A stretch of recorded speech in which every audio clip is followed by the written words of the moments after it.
Саламатсыздар ма балалар? Математика пәнінің 44-ші сабағы. Бүгінгі сабағымыздың тақырыбы құрама есеп. Сендер бұл сабақта құрама есептің не екенін білетін болсыңдар, оны шығаруды үйренесіңдер. Бірінші есеп. Есепті шығар. Сыныпта 13 қыз және 18 ұл бар. Сыныпта барлығы неше оқушы бар? Шарты берілген екен балалар, иә? Қыздар 13, ұлдар 18, барлығы неше оқушы? Ендеше барлығы десе не істейміз? Дұрыс айтасыңдар. Қосамыз. 13-ке 18-дің қосындысы 31 болады. Яғни жауабы сыныпта барлығы 31 оқушы бар екен. Екінші есеп. Сыныпта 31 оқушы болды. Үзіліс кезінде 9 оқушы сыныптан шығып кетті. Сыныпта неше оқушы қалды? Шарты дайын екен балдар. Болды 31 оқушы, кетті 9 оқушы, қалды неше оқушы? Шешуі енді барлығы берілген екен. Үзіліс кезінде сыртқа шығып кеткен оқушы 9 екен. Енді сыныпта қалған оқушылар табу үшін не істейміз? Дұрыс айтасыңдар, азайтамыз. Барлық оқушы санынан сыртқа шығып кеткен оқушы сандарды азайтамыз. 31-ден 9-ның айырмасы 22-ге тең. Жауабы сыныпта 22 оқушы қалды. Үшінші тапсырма. Бір және екінші тапсырмалардағы есептердің мәтінін салыстыр. Осы екі есептің мазмұнынан мынандай бір есеп құрастыруға болады. Сыныпта 13 қыз және 18 ұл болды. Үзіліс кезінде 9 оқушы сыныптан шығып кетті. Сыныпта неше оқушы қалды? Балалар, бізге шарты дайын берілген екен. Қарайықшы. Болды 13 қыз және 18 ұл. Кетті 9 оқушы. Қалды неше оқушы? Я? Ондай жағдайда біз алдымен жақшаның ішіне сыныптағы қыздар мен ұлдар санын қосып аламыз. Сосын сыныптан шығып кеткен оқушыларды азайтамыз. 13-ке 18-дің қосындысы 31 болады. 31-ден 9-ның айырмасы 22 болады. Жауабы сыныпта 22 оқушы бар екен. Жай есепті бір амалмен шығарады, балалар. Ал құрама есепті екі немесе одан да көп амалмен шығарады. Төртінші есепке қараймыз. Сыныбымызда 15 бөлме гүлі бар еді. Оның үшеуі мектеп дәлізіне қойылды. Ал басқа 4 гүл дәлізден сыныпқа келінді. Сыныпта енді неше гүл болды? Балалар, бізге несі берілген екен, суреті берілген екен. Шешуін жақшаның ішіне көрсеткен және бос орындармен жауабын көрсеткен екен. Енді шартын жазамыз. Бізде сыныпта неше гүл? Дұрыс айтасыңдар. Сыныпта болғаны 15 гүл. Ал енді дәлізге неше гүл қойылды? 3 гүл қойылды. 3 гүл. Ал сыныпқа тағы да қанша гүл әкелінді? Сыныпқа 4 гүл әкелінді. Сыныпта неше гүл болды? Енді жақшаның ішіне сыныптағы гүлдер саны мен сыртқа шыққан гүлдер санын азайтамыз. Барлық гүл санынан сыртқа шығарылған дәлізге қойылған гүлдер санын азайтамыз.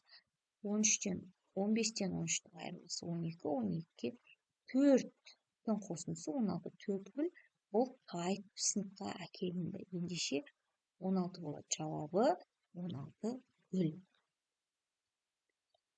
Өрнектер бойынша есептер құрастыр және оларды шеш. Бізге есеп берілмеген, шарты берілмеген, сызбасы берілмеген, тек қана өрнек түрінде берілген. Ендеше есеп құрастырамыз. Мұражайда 100 адам бар. Үзіліс кезінде 26 қыз және 17 ұл мұражайдан шығып кетті. Мұражайда неше адам қалды? Ал енді шартын жазайықшы. Болды 100 адам. Кетті 26 қыз, 17 ұл. Мұражайда неше адам қалды? Енді шешуінде 100 азайтылған жақшаның ішіне 26 қосылған 17. 26-17-ның қосындысы 43 болады. 100-ден 43-ның айырмасы 57 болады. Яғни біз мұражайдағы барлық адамдар санынан Ұлдар мен қыздардың қосындысын азайтамыз. Ендеше бізде 57 адам болды. Жауабы мұражайда 57 адам қалды. Екінші өрнек бар бізде, балдар, қараймыз. 300-ге жақшы ашылған, 300 қосылған 200, жақшы жабылған, қосылған 100. Бізге тек өрнек берілген, есеп берілмеген, шарты берілмеген, сызбасы берілмеген. Енді есеп құрастырып көрейік. Театрға 300 бала және 200 ересек келді. Бір қойылымнан кейін тағы 100 адам залға кірді. Қойылымға барлығы неше адам қатысты?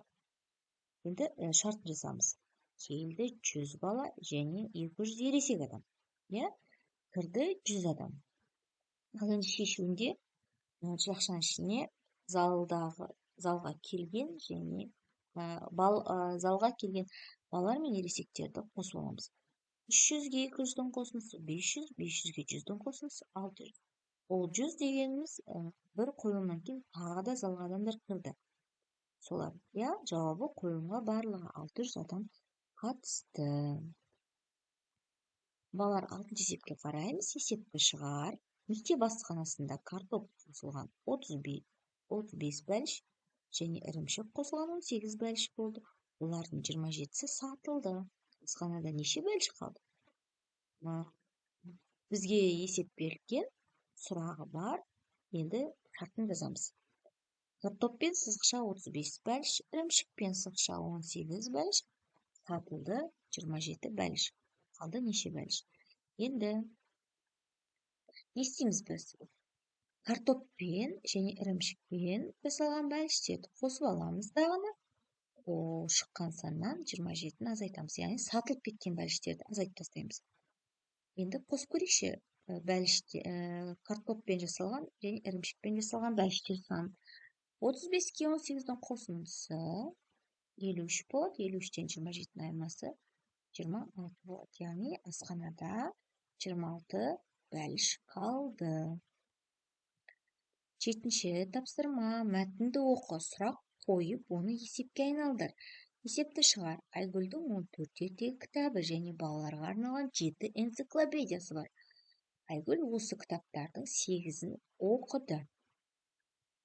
Ал балалар, бізге есеп берілген, бірақ сұрақ берілмепті. Неше сұрағын өзіміз қоямыз. Айгүлдің оқылған кітап саны белгілі, оқылмағаны белгісі екен. Ендеше Айгүлдің оқылмаған неше кітабы бар деп қоямыз сұрақты. Енді шартын жазамыз. Болды 17 ертегі және 7 энциклопедия. Оқылды 8 кітап. Оқылмады неше кітап?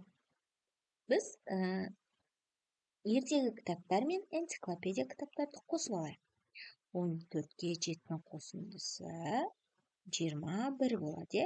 21-ден 8-дің айырмасы 13. Ендеше Айгүлдің оқылмаған 13 кітабы бар екен. Жарайсыңдар балалар.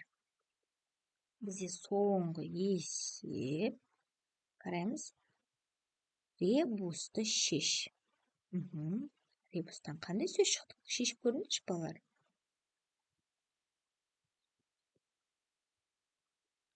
Дұрыс айтасыңдар. Түзу деген сөз шықты. Жарайсыңдар балалар. Осымен сабағымыз аяқталды. Алдағы сабақтарымызды жіберіп алмаш. Арнамызға тіркеліп, лайк басуды ұмытпаңыздар.